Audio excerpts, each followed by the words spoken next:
In Group A, well, Daishi and Bly fell out of the group. So far, we've had Marine Lord win this group, with Hearthstone being the first one out. Today hasn't exactly been a day of unruly upsets, and I think all of these things are totally within the realm of possibility, but these were unexpected victories. Not that I'm complaining. I'm so excited we have like a round of 8 that's already kind of got me going like, what? So this tournament was about proving the best Europeans, not the most famous Europeans, and I think so far we're seeing a lot of good showing. So I mean, I gotta, like, personally shout out to the Muslim. He's impressed me the most out of anybody so far today. But here in Group B, this is the last match to determine which of these two players will fall out of the group and which will move forward to the round of 8.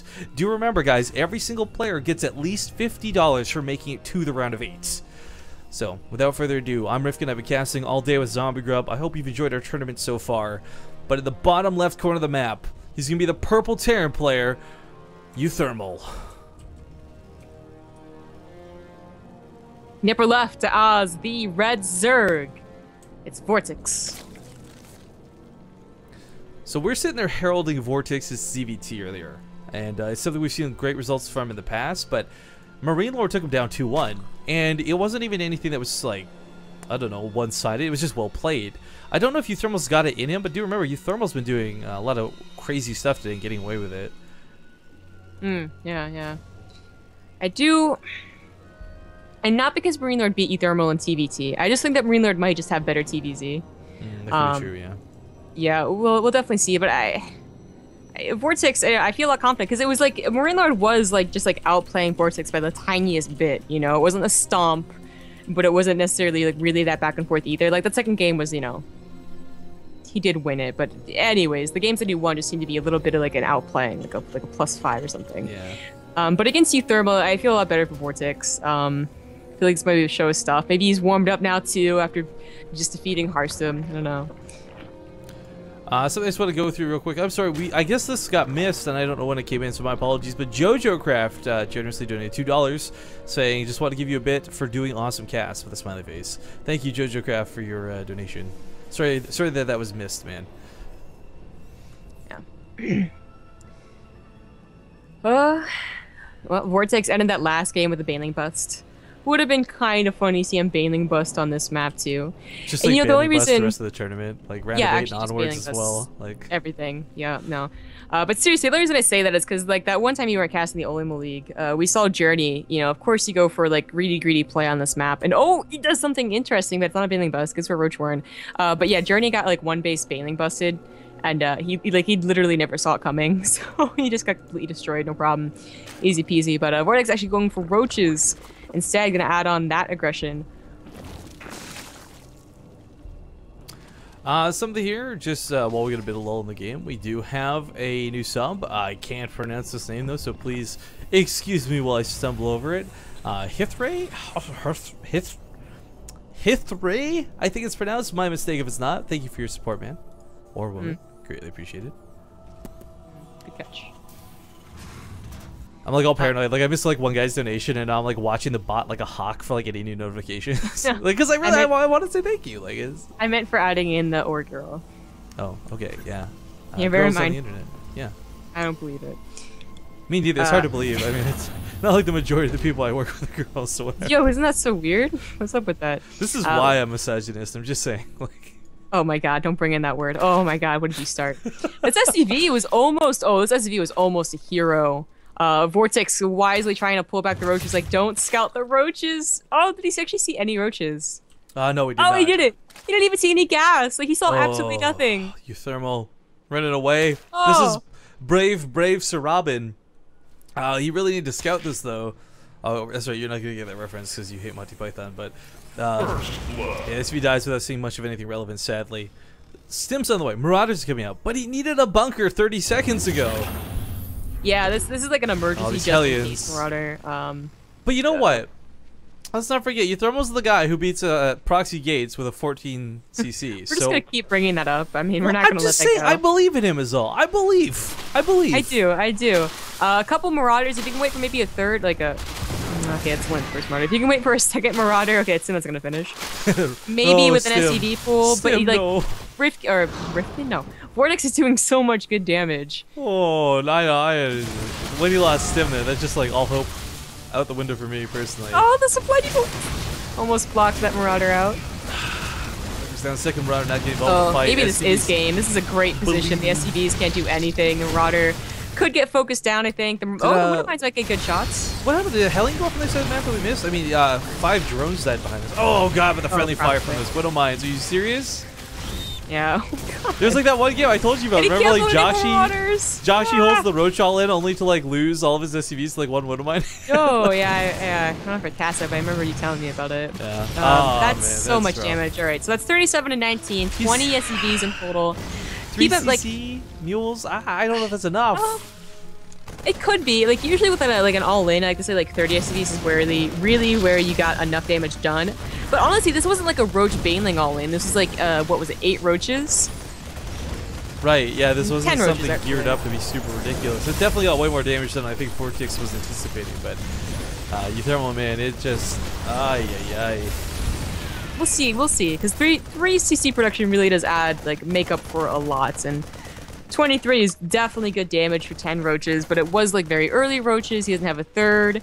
Doesn't have any like creep spread either. Like he only had that 1 queen, I think. Yeah, no, he had 3 queens. Okay. Actually could start a lot of creep spread. He's getting up to 5 queens. Oh hey, oh, it was a Widow Mine. What? It's a fun shot off on the Overlords. What? I'll call it a fun shot because that's about all it is. I like this other one here waiting. Can you imagine? Oh my god, the drone transfer.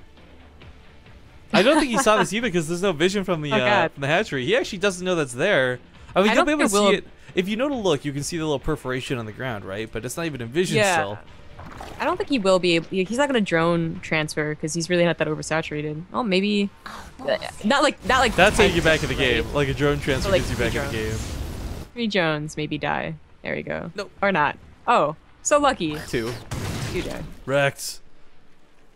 All right, Lynx, I think, they attacked the Hellions for a little bit, big deal.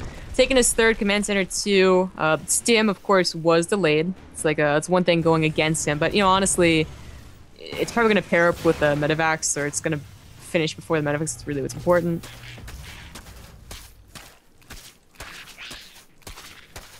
Oh, that's a spoiler, never mind. Where is that starport, actually? 2 more racks. Starport should be coming up soon. Vortix. Upgrades are going to be way far ahead. So not just the stim being far behind, but 1-1 going to be a good ways ahead of uThermals.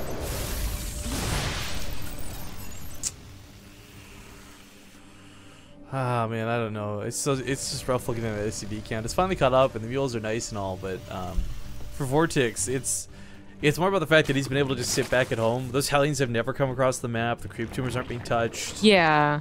It really is that, like, if it's a Roach Baneling all-in, it hits, and then they usually have Medivac shortly after, so they're counterattacking when you still don't have mutas, and they're dropping everywhere. uThermal had no chance to do a counterattack. He's still waiting on attacking at all, so by the time he attacks, we'll probably have mutas.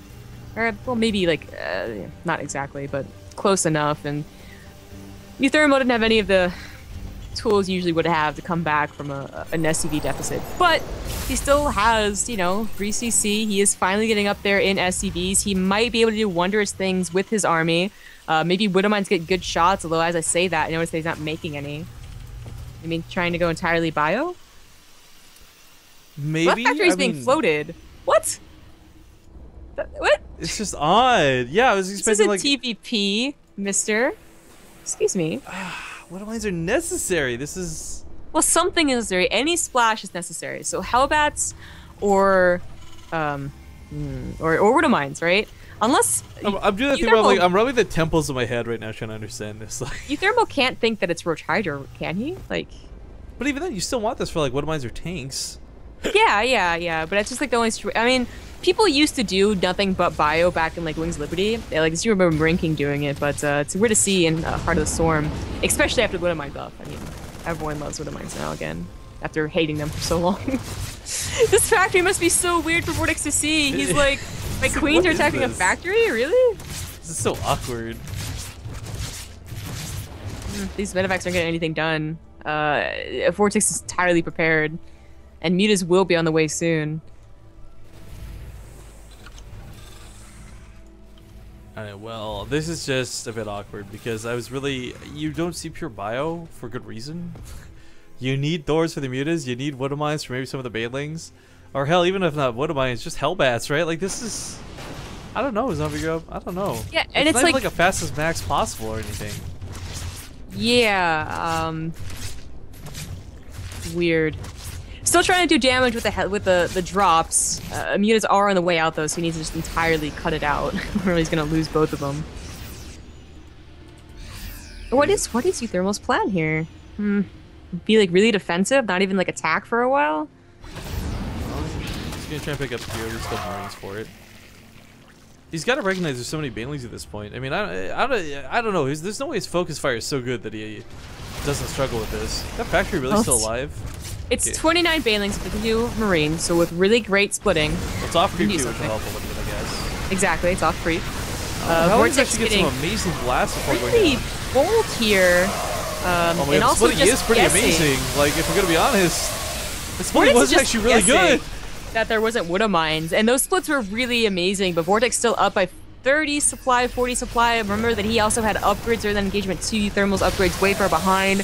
Vortix uncontested on 4 bases. Those drops really didn't do anything, which is like the complete opposite of what happened with Marine Lord, not Hero Marine. Just so many European Terrans now. But he like had no gas and no economy because his fourth is constantly being like taken down. Now, completely different situation. He can like get a ton of banelings and roll over this army. Is looking to roll into the fight. Marauders on the front lines to soak some of the hits if they can. 2-2 coming up in a moment's time. It is weird and a little bit odd to see him pushing so heavily without those upgrades just yet, but they're close. They're close. Yeah. Well, you know, he's not pushing on to creep, which is pretty important. You know, Vortix's creep spread has been like, he's not, you know, really amazing, but it's been all right. Yeah, still not very confident about taking another engagement off creep. That last one didn't go as, you know, 100% as maybe he thought it was. No, he's gonna go for it. Really great splits, but it might come down to a numbers game, just more splitting as it goes back. But Vortix constantly remaxing, and uThermal is not. Yeah, that's the point I was gonna bring up. But on top of this too, like he's fighting off of creep is something at this point. That's a scary thing to see as a Terran player, but GG is right. Game number 1 will go to Vortix. Can you imagine like those splits with like just like 4 Woodamines getting like lucky shots? Yeah, I really don't know the thought Probably process. Still loses, but you know. Like, okay, not Woodamines, not Hellbats. Like, I just don't understand the thought process to completely negate factory units altogether. You know. There was something to be said about getting a lot more bio back in the day. Like again, back to like Wings of Liberty, Marine King, when he would get like just so much bio and be so good at splitting that he would actually make it work. Yeah. But I feel like it's just. It doesn't work anymore in Heart of the Swarm. Like, Mutas got better. Woodamines just seem to be too good to pass up after the recent buff. Oh, cool. We got some cool CD keys to give away, too, here, by the way. Generously donated by Riamar.